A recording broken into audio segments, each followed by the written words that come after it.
Buenas noches. El día de hoy empezamos nuevamente con los Jueves Científicos, que es una actividad que se viene haciendo rutinariamente desde el año 2002, en la cual se muestran diversos temas sobre ciencia y tecnología nuclear, fundamentalmente.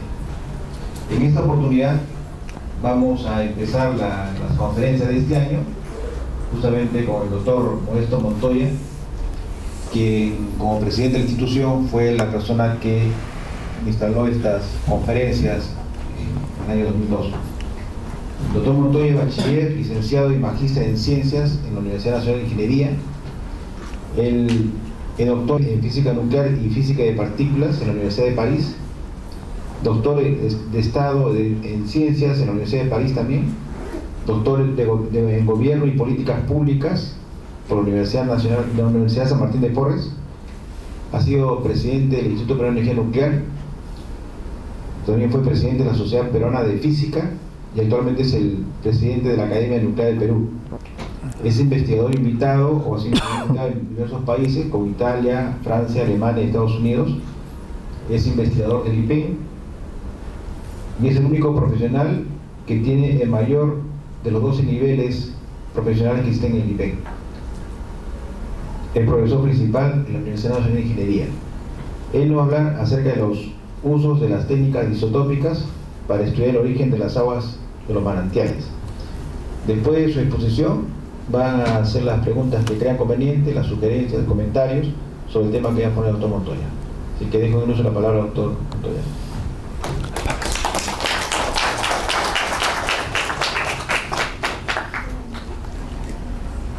Bueno, muchas gracias, ingeniero Eduardo Medina, director del Centro Superior de Estudios Nucleares.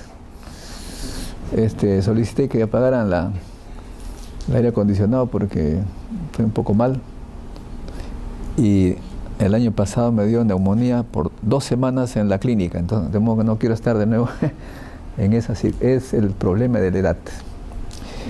Muy bien, hemos visto en la sala 2 cómo la radioactividad es peligrosa. Es peligrosa, pero al mismo tiempo da facilidades energéticas y también, por supuesto, como vamos a ver ahora, para hacer investigaciones interesantes.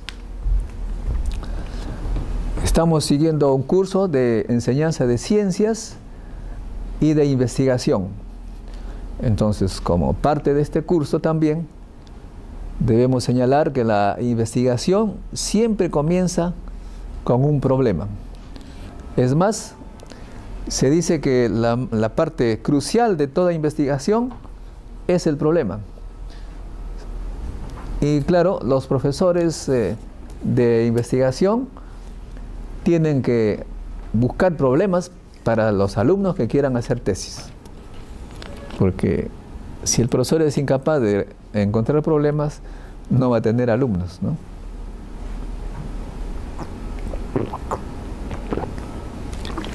Claro, también hay alumnos muy inteligentes que traen problemas al profesor y se trata entonces de resolver.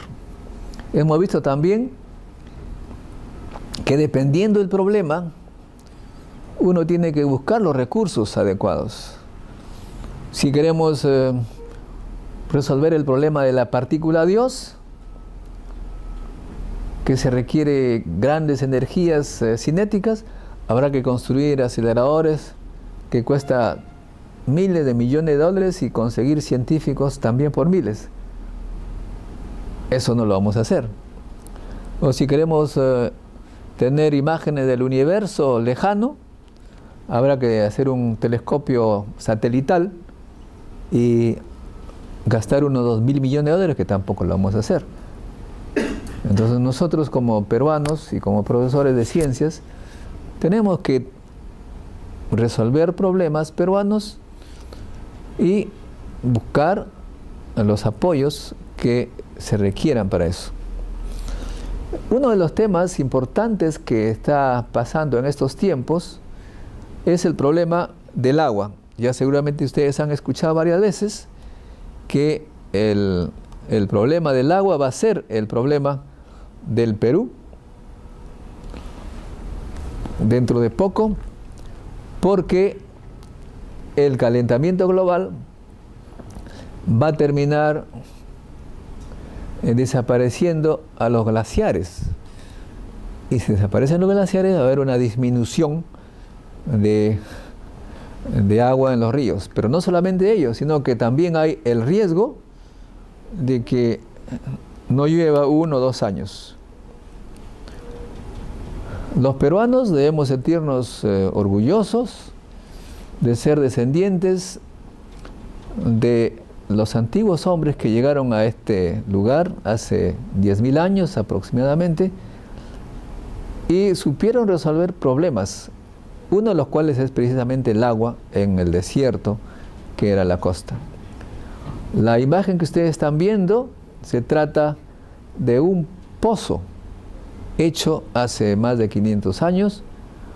Ven ustedes ahí, es cuadrado, para extraer el agua subterránea. Ellos sabían perfectamente dónde hacer pozos. En este caso es en Pachacámac, lejos del río. Ustedes saben que Pachacámac es como una especie de cerro alto, pero ellos sabían que el agua penetra en alguna parte del río Lurín y hace una especie de río subterráneo a un cierto nivel que baja, incluso a unos cuantos metros de la superficie de algunas partes de Pachacámac. Entonces, este es el agua que bebían las más hermosas mujeres de Lima. ¿Por qué razón? Porque los incas hicieron una residencia para las niñas más inteligentes y guapas y las llevaban a esta residencia que queda en Pachacámac, donde pude entrar gracias a la amistad que nos une con la directora de Pachacámac, al lugar donde no entran los turistas, y es allí hay 2 pozos de los cuales se extraía el agua más potable que uno pueda imaginar. Agua pura, de la cual bebían esta élite limeña. Pero Pachacámac solamente era uno de tantos lugares en los que los antiguos peruanos explotaban el agua. Todo Lima y alrededores, el delta sobre todo de Lima, era un jardín en la época de los preincas e incas. Era un jardín porque habían muchos canales construidos por ellos, muchos. El más visible de los cuales existe hasta ahora es el Surco, que baja desde Puruchuco, pasa frente al Pentagonito y allí lo han cubierto, o sea que ahí es subterráneo, es un canal tapado. En algunos sitios se puede ver algo, pero lo que es notorio es que a lo largo de ese canal inca o preinca está lleno de árboles, porque la humedad de todas maneras surge, y así ven cómo baja por la avenida Boulevard frente al Pentagonito, llega a Camino del Inca, baja por el costado de la hidroeléctrica, del INEM, de Oplásicas, así va bajando hasta Aviación, etcétera, y llega finalmente a Chorrillos. Todo eso fue hecho por los preincas.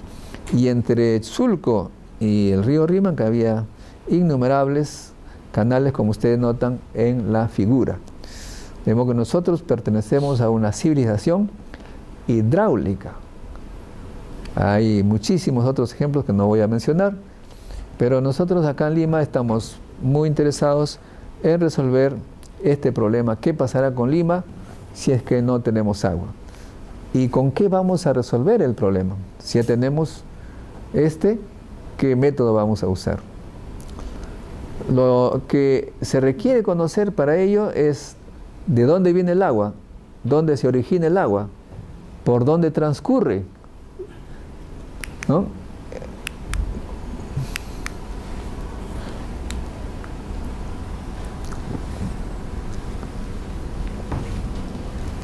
¿Qué pasaría si es que no hay glaciares? Estas preguntas son las que nos inquietan. Y por esa razón es que vamos a atacar este tema usando las técnicas que se llaman las técnicas isotópicas. Para comprender qué cosa es las técnicas isotópicas, debo decir que el agua que tomamos, el agua que consumimos o con la que trabajamos, está, como todos sabemos, compuesta de dos elementos, el hidrógeno y el oxígeno, H2O. Pero ¿todas las muestras de agua tienen esta misma composición? Sí. Solamente que hay una diferencia. Algunas aguas, algunas moléculas de agua pesan más que otras. ¿Por qué razón? Porque el hidrógeno tiene 3 isótopos, es decir, hay 3 tipos de hidrógeno que se diferencian por su masa. Hay hidrógenos que pesan como 1, otros como 2 y otros como 3. Y el oxígeno igualmente, hay oxígenos que pesan como 16, que son los más abundantes, pero también hay aquellos que pesan 15, 17, 18. Y la composición isotópica de esta agua depende en qué lugar cayó, a qué altura cayó.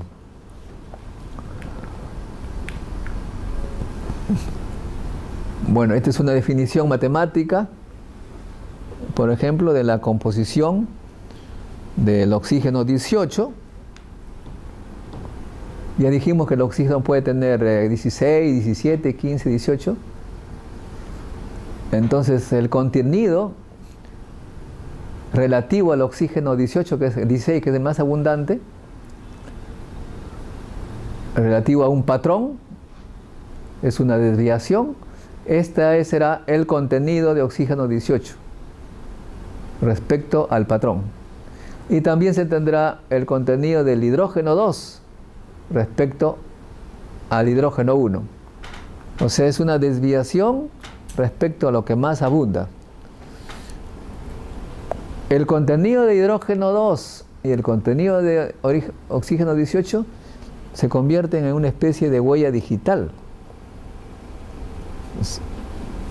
La cantidad de estos elementos, de estos isótopos, me va a decir de dónde viene el agua, a qué altura cayó. Y si es que tengo 2 muestras alejadas de 20 kilómetros, pero que tienen la misma composición isotópica, tendremos que concluir que son aguas que vienen del mismo origen, han pasado por el mismo sitio ya, pero por canales subterráneos, porque la diferencia de la composición es en el momento de la lluvia. Las lluvias más altas, las que están en Ticlio, tienen peso menor que aquellas que llueven a 2000 metros, a 1000 metros.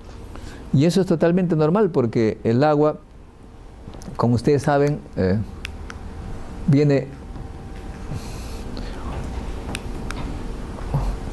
de la evaporación, ¿no es cierto? Si se tiene agua en los ríos, en el mar, por el calor se evapora, ¿no? Y al evaporarse llega a los lugares fríos y cae. Pero ojo, que no solamente cae en la parte elevada, cae en cualquier parte que sube.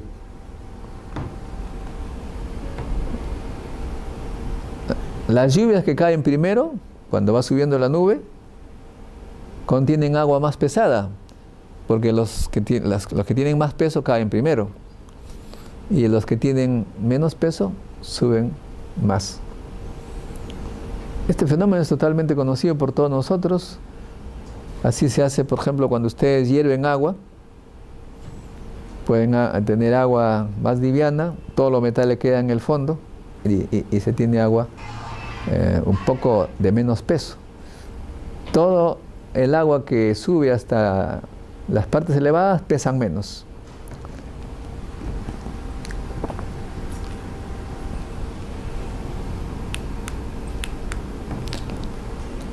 Ahora bien, cuando hay lluvias en las partes altas, hay gran parte que baja por los ríos, como es natural. Pero hay algunas que ingresan al subsuelo y viajan por canales subterráneos y desembocan al mar. Y claro, cuando uno se encuentra en Lima, lo que se hace cuando no llueve es extraer agua de este acuífero a través de pozos.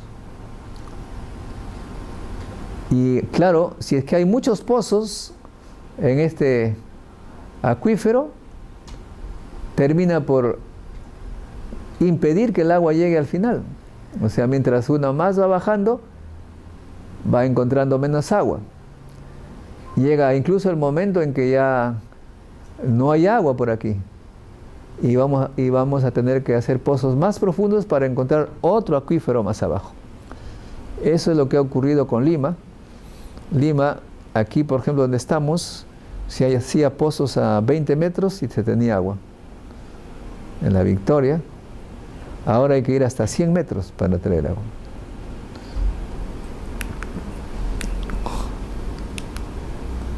Entonces nosotros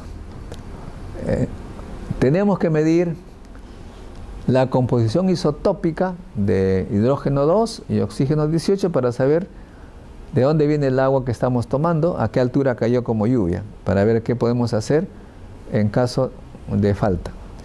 Pero también podemos calcular la edad del agua, significa cuánto tiempo ha pasado desde que cayó como lluvia. ¿Cómo se hace así? Se calcula, se mide la cantidad que queda de hidrógeno 3, porque el hidrógeno 3 es radioactivo, va decayendo con el tiempo. Cada 12 años la cantidad de hidrógeno 3 se divide entre 2, cada 12 años. Y en la atmósfera siempre hay la misma cantidad de tritio, que no voy a explicar la razón, pero se llama 2 unidades de tritio, 2 unidades de tritio. Si en un agua solamente, si una muestra de agua se encuentra solamente una unidad de tritio, significa que es la mitad de 2, eso significa que es agua que llovió hace 12 años. Así es como se calcula la edad del agua. ¿Para qué es importante calcular la edad del agua? Porque han habido casos en que se encontró agua subterránea y se hizo pozos, la gente construyó sus domicilios alrededor y después se acabó el agua. ¿Qué había pasado? Que el agua que estaba allí estaba millones de años totalmente limitada, estancada, no tenía recarga, y si se hubiera medido el agua, la edad del agua, si hubiese encontrado que tenía millones de años, no iban a hacer pozos, porque sabían que se iba a agotar rápidamente. Vamos a ver entonces las muestras del acuífero del Rímac. ¿De qué se trata? En primer lugar, se toman las muestras de pozos y manantiales. Manantiales son los lugares que sale el agua en forma natural. Y los pozos, claro, son aquellos que hacemos nosotros. Acá se han identificado estos pozos que están colocados en el diagrama en sus coordenadas geográficas, longitud en grados, latitud en grados. Nosotros estamos en Lima entre menos 12.2 y menos 16.6 en el acuífero de Rímac que viene de las montañas. Entonces, claro está, esta forma que tienen ustedes es una bahía, es la bahía de la Costa Verde. Aquí tenemos aproximadamente cercanos al canal de Sulco, Ate, La Molina, Sulco por aquí y llega a Chorrillos. Acá tenemos Puente Piedra en rojo, que ingresa también por el río Chillón. No está el Urín. Y en la parte superior son las montañas de Santa Eulalia, del Rímac, dispersas arriba. O sea, hemos ido a pasear y tomar muestras para ver qué contenido tienen de hidrógeno 2 y oxígeno 18. ¿Cuál ha sido el resultado de esas muestras, de la medición de esas muestras en hidrógeno 2 y oxígeno 18? Miren, aquí está. En el eje horizontal está el contenido de oxígeno 18. A la izquierda quiere decir que contiene poco oxígeno 18. Y claro, a la derecha es que contiene mucho oxígeno 18. En el eje vertical está el contenido de hidrógeno. En la parte de abajo contiene poco hidrógeno 2 y en la parte elevada mucho hidrógeno 2. También se le llama deuterio.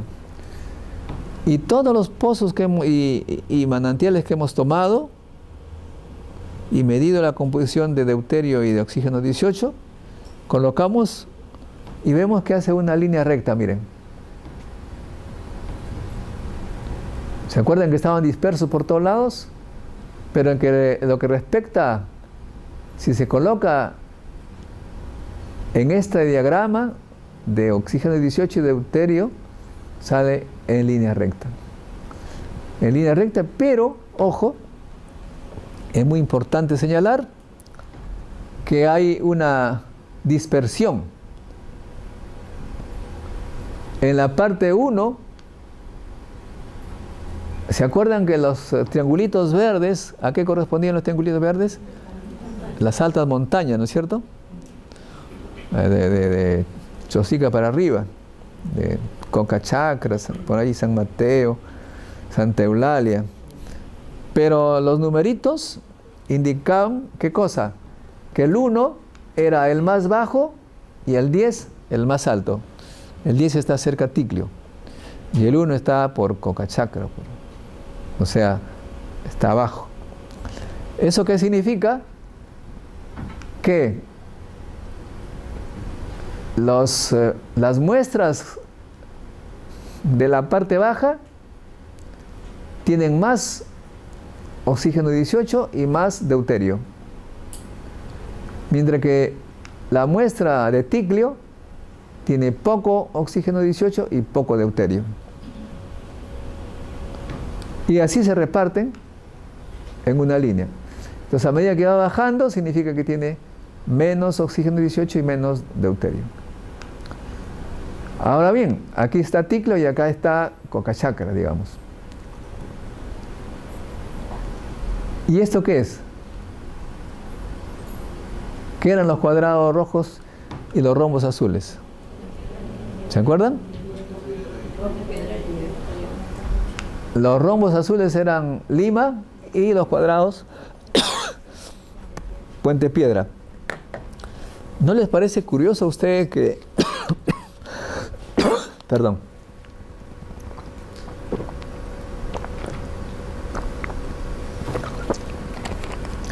no les llama la atención porque el científico tiene que estar entrenado para ver cosas raras?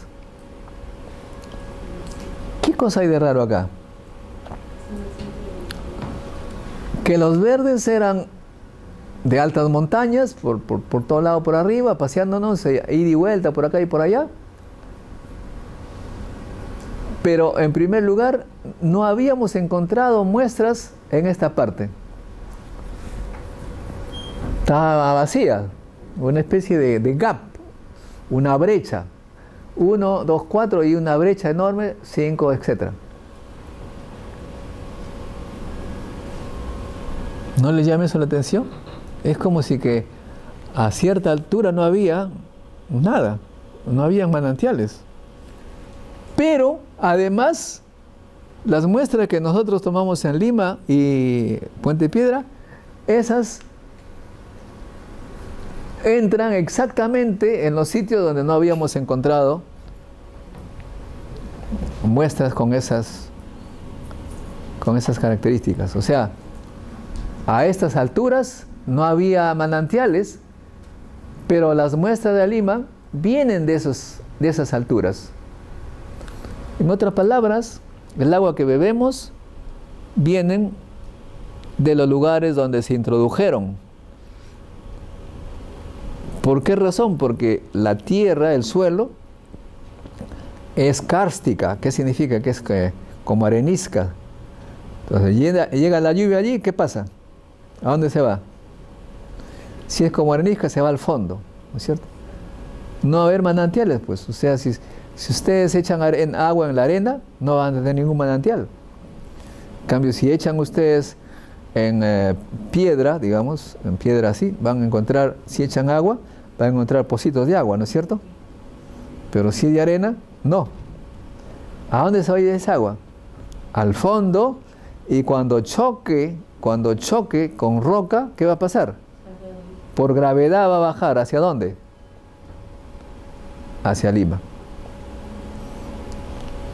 O sea que se está concluyendo, se está observando que en la altura donde hay material kárstico, allí cae la lluvia, no hay manantiales, pero se viene hacia nosotros a través del subsuelo, a través de canales. Por esa razón es que hacemos pozos y sacamos agua en Lima. Pero bueno, esto es un dato, pero hay otros más.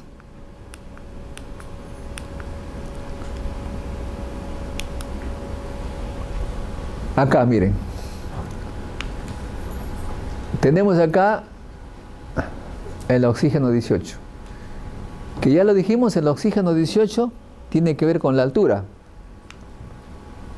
Cuando hay poco oxígeno 18, quiere decir que cayó el agua muy arriba. Y cuando hay mucho oxígeno 18, cayó muy abajo. Y miren ustedes la línea recta que tendría que dibujarse en los triángulos que corresponden a las muestras tomadas en las alturas del Rímac, de la cuenca del Rímac, por Ticlio, por San Mateo, por Santa Eulalia, por allí. ¿Ah? Pero nuevamente acá tenemos el vacío, este vacío muy grande. Y igualmente tenemos que las muestras del Callao y Puente Piedra, Lima, es como si hubieran caído aquí de esta parte. De la parte vacía que encontramos, cayeron directamente aquí, a Lima. ¿Qué significa eso? Es la comprobación de lo anterior. Es decir, que las aguas que hemos recogido a 0 metros sobre el nivel del mar, o más o menos, por 0 a 50 metros, La Molina, etcétera, Puente Piedra, todas estas aguas en realidad corresponden a esta altura, que es 3.500 metros, miren, 3.500 metros. Deberían estar acá, porque aquí cayeron, pero los recogemos en los pozos de Lima, porque han venido. O sea, en lugar de recogerlo nosotros con una jarra, han venido directamente por el subsuelo. No necesitábamos ir hasta allá porque penetraron y vinieron por el subsuelo. Entonces estamos concluyendo con esta figura evidente que las aguas de Puente Piedra y el Callao cayeron a 3.500 y que llegaron a nosotros por un túnel, digamos. También hay otras cosas curiosas aquí. En estos puntos hay algunas cosas que llaman la atención. ¿Qué cosa llama la atención acá?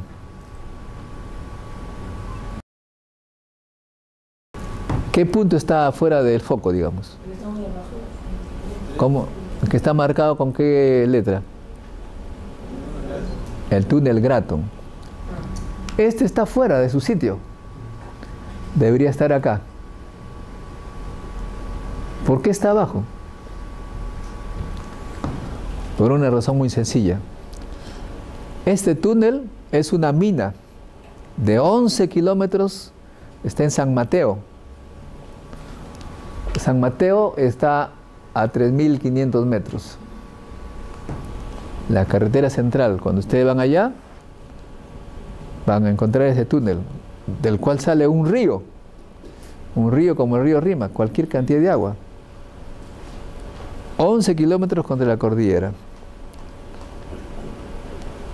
Y ahí se encontró 3 fallas, de las cuales salen agua, a 3 kilómetros, a 5 y a 8 kilómetros. Sale cualquier cantidad de agua y al final sale un río que nos salvó en una época que no llovió.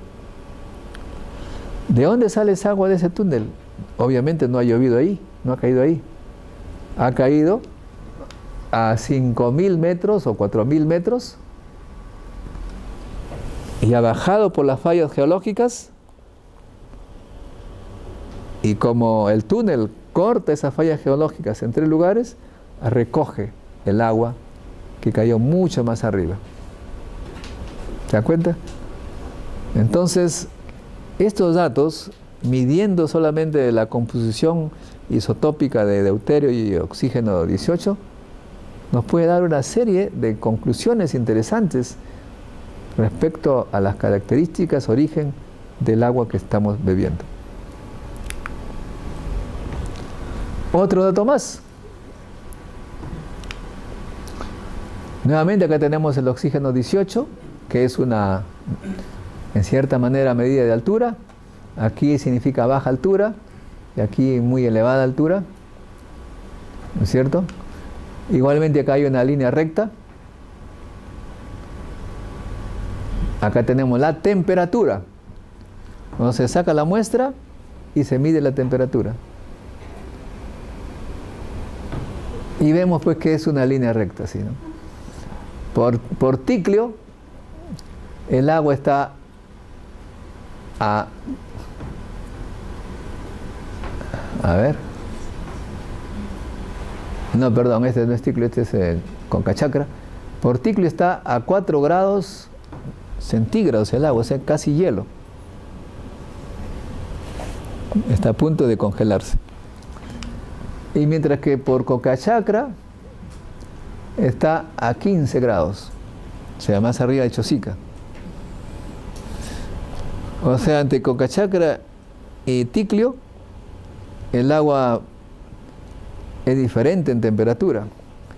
La parte baja tiene más temperatura que la parte alta. O sea que cuando ustedes recojan agua de Cocachacra pueden beberla sin ningún problema, pero si van a Ticlio, pues el agua la van a tener bien helada. Y claro, también hay una línea recta, pero nuevamente hay puntos totalmente que se salen de esta línea recta. ¿Cuáles son? Nuevamente tienes acá el túnel Gratton. Está fuera de foco. Esta debió estar acá, pero está a 20 grados. ¿Por qué está a 20 grados? Porque al bajar desde Ticlio, a través del subsuelo, se encuentra con cosas calientes, de repente hasta termales, porque el suelo tiene su temperatura. Entonces la temperatura cayó a 4 grados o 5 grados, pero se calentó hasta llegar a 20. Y también está Puente Piedra y el Callao, que debieron estar por aquí. O sea, cayeron a 12 grados, 13 grados, ¿no? Pero están a 25 grados, porque ellos obviamente han atravesado también zonas del subsuelo que están calientes, y entonces en el camino se van calentando. Mientras mayor sea la temperatura, la deducción es que han recorrido más, han tenido más contacto con zonas.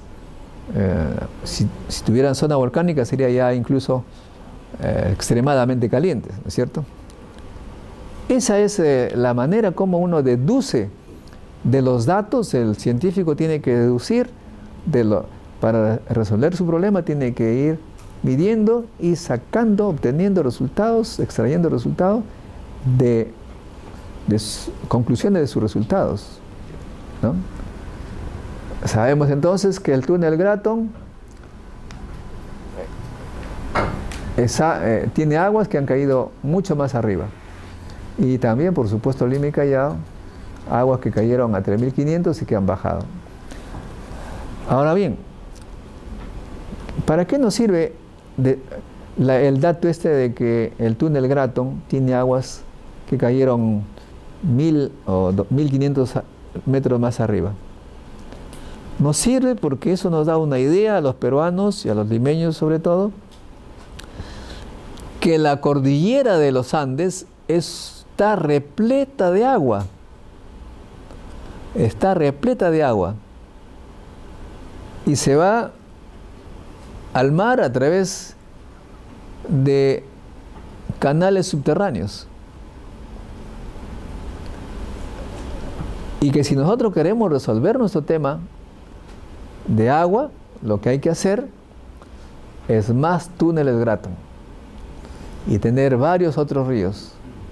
Incluso si se estudia bien la costa occidental, la cordillera occidental del Perú, podemos ver dónde hacer túneles Gratton y tener nuevos valles. Sería una cosa increíblemente de valor, porque daría lugar a nuevas ciudades, a nuevos pueblos. O sea, este dato que nosotros obtenemos de nuestros estudios nos da el convencimiento que Lima no va a tener problemas de agua, siempre y cuando se hagan los estudios para identificar dónde se puede hacer túneles Gratton.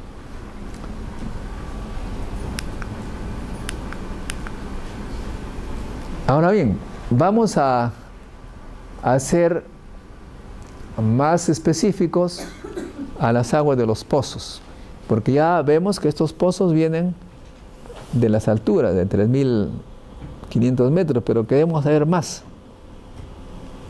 ¿no? Por ejemplo, queremos saber cómo ha bajado el nivel freático, el nivel del agua, cuál es el histórico del caudal de los ríos, qué relación tiene con los pozos, etc.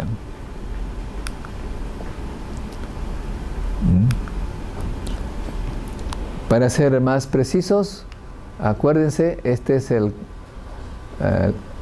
acuífero del Rímac, la cuenca del Rímac, aquí está, llueve poco, el color nos indica la cantidad de lluvia que tienen. Hay zonas muy lluviosas y hay zonas poco lluviosas, como es el caso de Lima.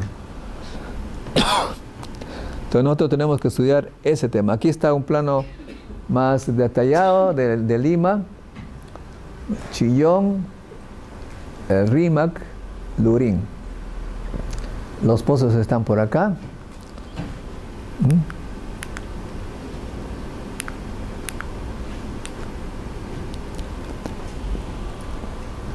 El agua está entonces en el subsuelo, pero nos interesa saber a qué profundidad está.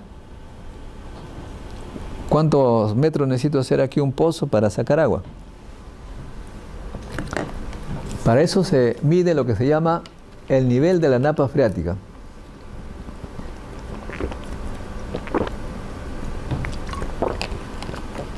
El nivel de la napa freática es más o menos la forma que tiene el agua en el subsuelo. ¿En qué momento empieza el agua? Entonces se ve claramente que aquí por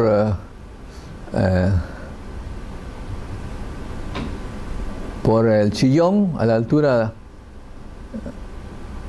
de Puente Piedra, digamos, de Puente Piedra está por acá, el agua está a 80 metros debajo del suelo. Perdón, 80 metros sobre el nivel del mar. Sobre el nivel del mar. Y luego va a 40, 30. En Comas, el agua está a 20 metros sobre el nivel del mar. A 20 metros. En el Callao, el agua está por debajo del nivel del mar. Incluso llega a estar a menos 15 metros respecto al suelo. Eso es muy peligroso porque cuando se tiene pozos cercanos al mar, tienen un nivel inferior al mar, va a haber por cuestión de presión, se va a salar, el agua va a ser salada. Por esa razón, cuando hacen pozos cerca al mar, se va a obtener agua salada, en muchos casos.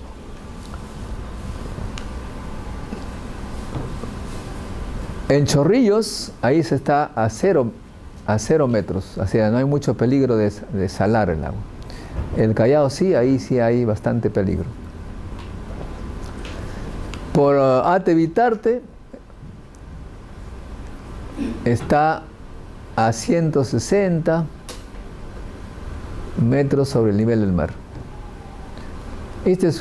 Hace unos 10 años que se han tomado estas mediciones. ¿Pero siempre estuvo así? No. Ha habido una baja tremenda del nivel del acuífero debido a la explotación. Este es el nivel de descenso que ha tenido el acuífero. En Lince ha bajado 30 metros. O sea que los de Lince que antes hacían su pozo a 30 metros, ahora tienen que ir hasta 60 para sacar agua.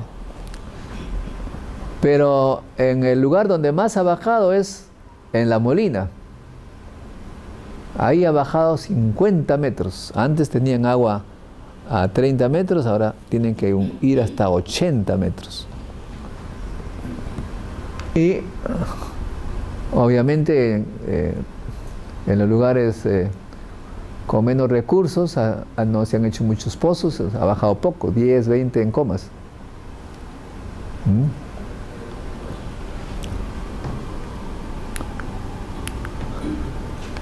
Muy bien.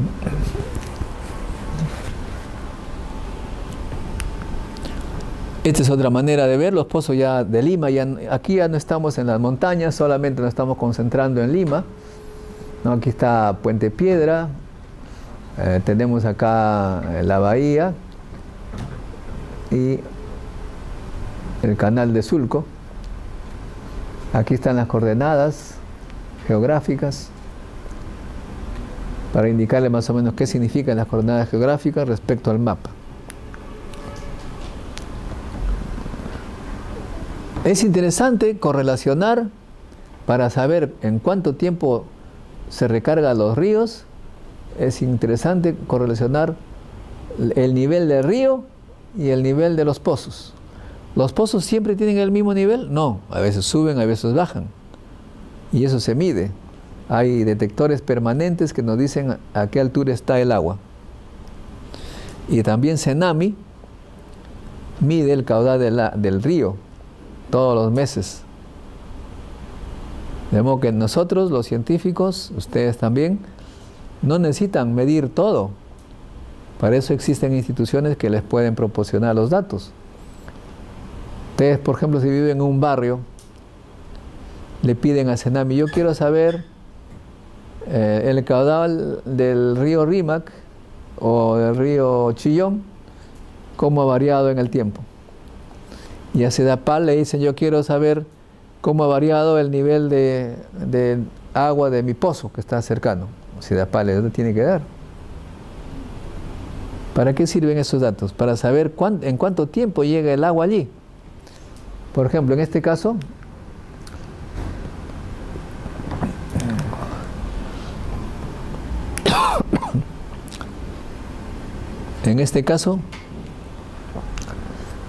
este cuadro es el nivel del caudal del Rímac en el tiempo.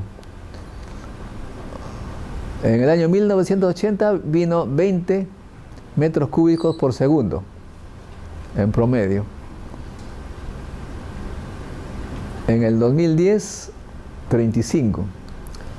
Pero hubo un pico en el 86, miren.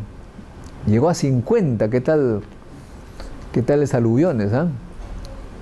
En el 1986. Este es el río. Y aquí hay un pozo cercano a Miraflores, en Miraflores, un pozo. El nivel del pozo bajaba. Así, ¿ve? Bajaba como una especie de tobogán, ¿no?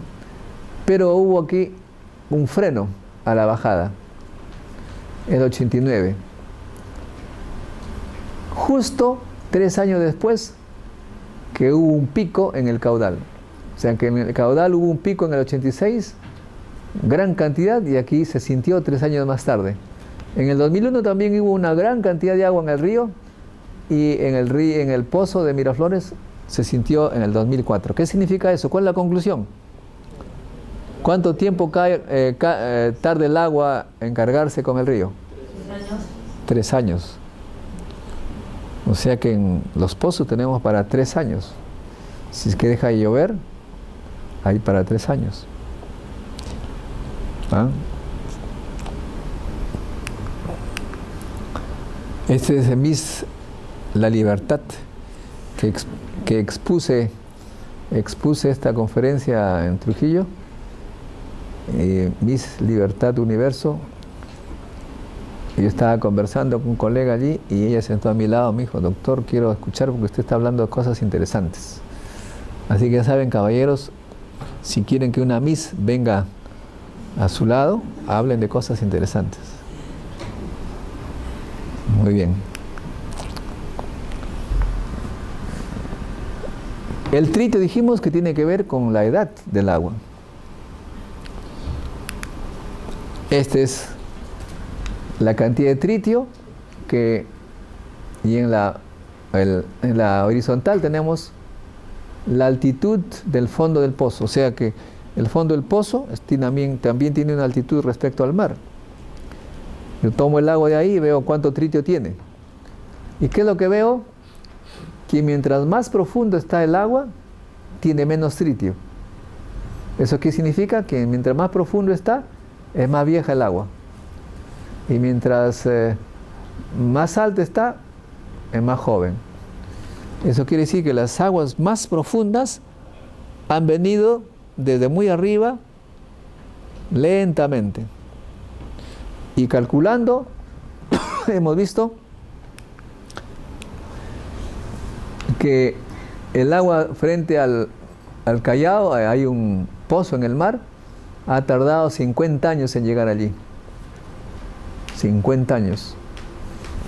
Y las que están aquí en Miraflores, 3 años, que coincide justamente con lo que medimos antes, con los caudales. Hay coincidencia entre las mediciones de la edad con radiactividad y midiendo simplemente caudales. La radioactividad es intensa al principio y va decayendo con el tiempo. El tritio es radioactivo, y si nosotros queremos saber cuánto tiempo tiene, se mide la cantidad de radiactividad del agua. Bueno, este es además un científico, es acompañado a veces, y eso anima también la vida. En este lugar de San Juan de Miraflores, en las partes altas, ¿alguien conoce por ahí? San Juan de Miraflores altas, hay manantiales. Acá hay uno que se llama El Paraíso, y ella es Lucy Corio, que está aquí con sus muestras, que son las muestras que hemos tomado para medirlas en el laboratorio. Muy bien.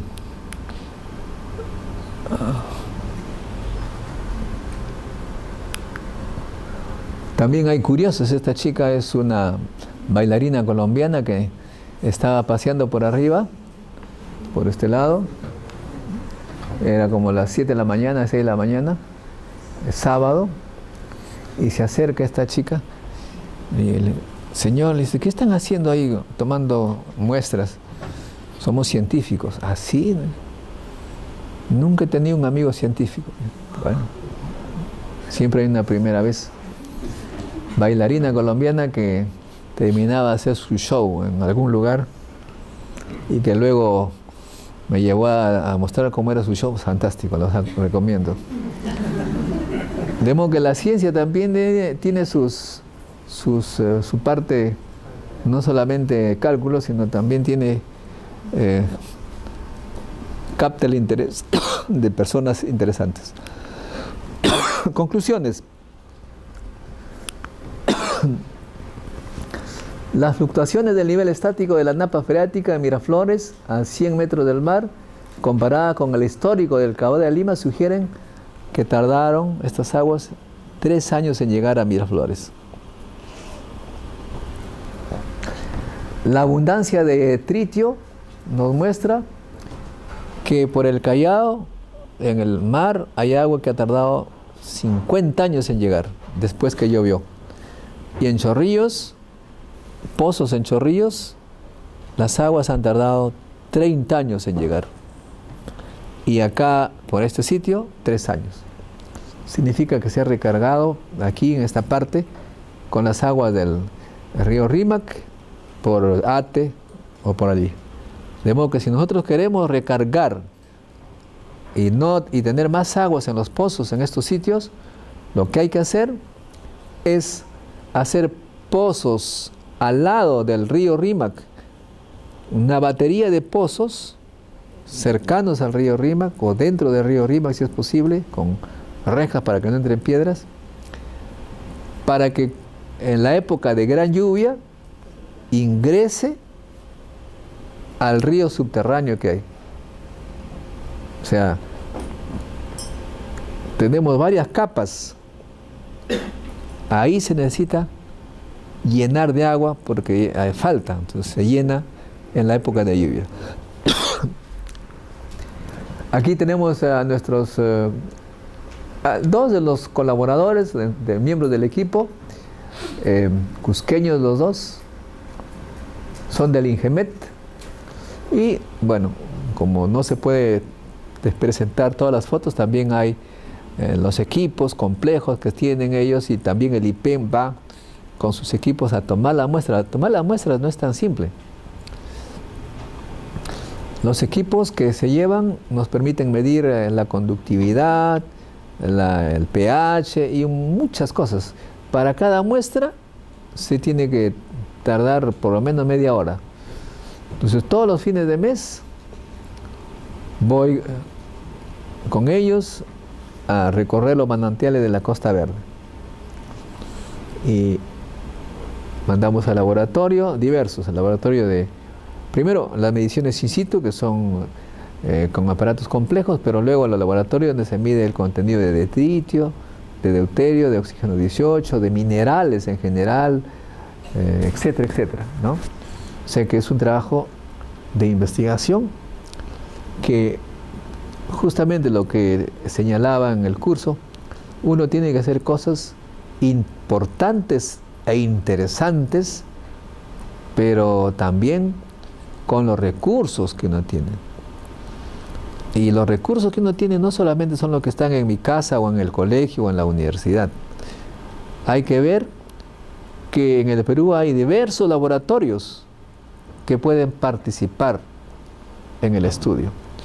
Si usted plantea a una institución un problema interesante, ellos van a poner de sus propios recursos para participar en la investigación y le van a agradecer a uno por haber identificado un problema interesante.